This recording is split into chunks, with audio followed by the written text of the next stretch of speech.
Hi, I'm John Good, Senior Executive Vice President at DW. Welcome back to my office again. Right now, I want to talk to you about snare wires and drum heads, really important accessories. A little story and a background about these snare wires. If you have snare wires that have a certain clip on them, a lot of them are just metal, and they don't have equal tension, or they're bent, or they're twisted, or whatever they might be, not really together or evenly welded into the clip, you're going to wind up with tons of troubles with your snare drums. You're going to often wonder why that thing buzzes all the time, or why it chokes, or why you can't get the kind of articulate sound you're looking for. Now, I found this guy through our DW Taiwan connection, and at DW Taiwan, as our employees, our business in Taiwan, and we researched the best of the best that country has to offer. And I'll never forget the day we're driving through literally a rice paddy with this much space on either side of the tires, just going through, and if you go off, boy, you're down into the rice paddy. If you go this way, you're going to turn over. So we're carefully inching along, and we go to this man's house, and it's his house. And we turn in, we have to inch into his driveway, we get inside, a glorious, wonderful human being. And the cute story and the upside of this whole thing is that I could hear this noise, brrrr, brrrr, brrrr, and it was like in the background constantly. He had all his workers there. They're like a family. They're all eating lunch together. He provides everything for them. And it's such a friendly atmosphere. And we sit down to talk snare wires in the background. And he explained to me, he says, look, this goes on 24 hours a day. In fact, sometimes he wakes up at night because he's, it's in his house, and he's got to hear that. And what that's doing is it's taking a proprietary musical wire and it's putting the shape into it and clipping it. And so I went into the back to see this machine. Here's this great big spool of wire, and this thing is just cutting these wires. And it does that 24 hours a day. So he makes these snare wires for us, and I hope you can see just how even these hang. And also, every little crimp is in a perfect row. I know it's difficult to see on camera, but if you have a DW snare drum, you'll see that this is what's on the bottom, obviously. And we have brass clips on the end. The soldering is so evenly done. Sometimes when you've got like a wire sticking out underneath, it'll cut your bottom head. So this is really carefully done, and I think you'd be amazed at the accuracy of these wires. These are called TrueTone wires, and I really recommend them. You can get these wires at our site or visit your local dealer or dwdrums.com. So that's the story on the TrueTone wires, and believe me, they make your press roll better than it really is. That's just how good these snare wires really are. So that's the story of the snare wire. While we're talking about accessories and such, let's go to, here we go. Since we're talking about snare drum, I subscribe to drum heads that are the Crimp style drum head. And the reason for that, and believe me, it's just my preference, and I hope that you'll enjoy this as well. It's just that I always often worry about drum heads pulling out. And it's no fault of the manufacturer itself. Sometimes it's just you're putting way too much pressure on the head. I can't tell you how to tune. I mean, I'd like to try, but we'll save that for another time. But what I can assure you is that these rarely will ever get enough tension. You just can't put enough tension to pull one of these out. It's the Crimp styled edge on here. It's a flesh hoop that is, first of all, it's a channel. Then you put the material, the mylar in. There's a rod that goes in there, and it goes into a machine that literally spins it and crimps it over so it's locked into place. And these babies will stay there and ride with you all the way through your tuning tensions. So I use this as a snare side head. I also have on the batter head, which is a coated style, Crimp style head, and it's of the ambassador weight. One thing that we have done is we put a tensioning sequence on this head.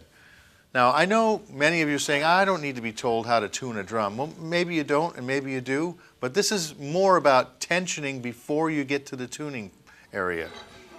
You'll see that I've got a number 1 corresponding to a number 2. Skip a lug going clockwise. Number 3 all the way across diagonally. Number 4. Skip a lug clockwise. Number 5 diagonally. Number 6. Skip a lug clockwise. Number 7 diagonally to number 8. Skip a lug clockwise. Number 9 diagonally over to number 10. Once you get that tension down, you've created a broad sweet spot from which you can now start to tune the drum from lug to lug to lug. It's everything we're trying to do to aid in your tuning adventure, so to speak, because a lot of guys don't know where to start. And don't be ashamed of the fact that you don't know, because it's an erratic instrument to tune in a lot of ways. We put the notes on the inside of the drums to try and help. We're putting the numbers on the snare drum here to try and help you as well. So that's what the snare drum head is all about. Also, for the toms, you'll see that we have, everything is crimped here. We have a ambassador weight, it's an ambassador weight mylar, clear bottom resonant head. It's also crimped. We have a coated clear, meaning if you have just a clear head, and let's say, liken it to a pool of water. If you drop a pebble into a pool of water, you'll see the ripples go from center out to the edges. Well, that's really nice and that's very pure. But when you get to the edge on a drum head, if you're looking at that sound vibration, when it gets to the end, it'll have a tendency to wobble a little bit. So I've put this coating pattern in here to stop that and mellow that out slightly. Not to choke it, just to mellow it out. Another thing I want to explain here is that the collar of this head is a bubble type of shape. Now this bubbly kind of rounded shape on this collar is designed to accept any type of profile that you put into it. You will not see a rough corner on my drum heads because sometimes that will create too much of an attitude depending on where the rollover of your bearing edge is. It could cause trouble, or it might make you want to have to tension the head more than you want to. I put enough tension on these heads so that you can tune them low.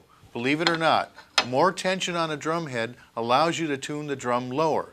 You know, I have low timbre drum shells. I got X shells. I got VLX drum shells.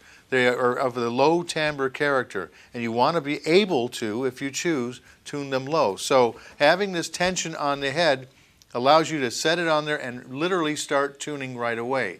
Whereas a drum head that has no tension, by the time you tension it up and bring it up to a place where it starts to sing, often it's higher than the timbre of the shell. So that's another little feature in this head. Another type of head that we've got is the opposite of that. That's the coated clear head. This is the clear edge drum head.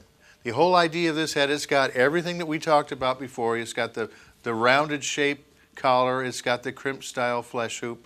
But what this has is a coating in the center and clear over the bearing edge. The clearness over the bearing edge allows this to hum just a little bit longer. That's what we want out of a head like this. Whereas when you put the coating all the way over the bearing edge, it has a tendency to mute the drum slightly. So here you're going to get the scratch and bite right off the coating on your drumstick. These are really good sounding heads, and they're an ambassador style weight of mylar. So that's what these heads are all about. Now, let's move on to the bass drum. The bass drum, this is an interesting head because I really love this type of head because it's of the P3 style of drum head. It's got an underlay here that is a muting device that lays onto the bearing edge. Now, I know the P3 has a little bit thicker flap, which is a very fine drum head, but I prefer ours of a little bit lesser dimension. So they're just a little bit thinner as far as width goes, so that you get a lot of punch and you don't mute the drum too much. So that's what our batter heads are like on a bass drum. And then to finish it off, this is something I'm really proud of because I've had so many guys that just get my drums and cut a great big gigantic hole in the front. When you do that, you are blowing about 20% of your bottom end out of the drum. And you wonder, why doesn't it sound so full and thick? Well, because this has got to remain here to be successful, because this is where you're trapping a lot of your resonance in your resonant head on the bass drum. So it's got to breathe as well, right? So what I've done is I've put 6 holes, half-inch holes around the edges, so when you lay into that bass drum, it's breathing through that head, but it's keeping rather all that bottom end right here in the drum. So this is our style of bass drum head we're proud of, and you know, if you have to cut a hole, cut a hole. But remember, don't cut a gigantic hole in your head. Put like a 6-inch hole, maybe 4 o'clock or something like that, to put the microphone in. Or you can also subscribe to microphones on the inside of the drum. So that's about it. I would like to add one more thing about these drum heads, that they are made by our close friends at Remo Incorporated. This is a company that we have a tight relationship since we started making drums, and they were the ones that really stepped right up to the plate when I wanted to make a 23-inch bass drum head. Imagine that. They said, "John, will this go? Is this something you believe in?" And I said, "Yes, I do." And they were right there for me. So I really appreciate our relationship with Remo. And once again, these are available at our site, dwdrums.com, or your local DW dealer. Thanks for listening. I'll talk to you again real soon.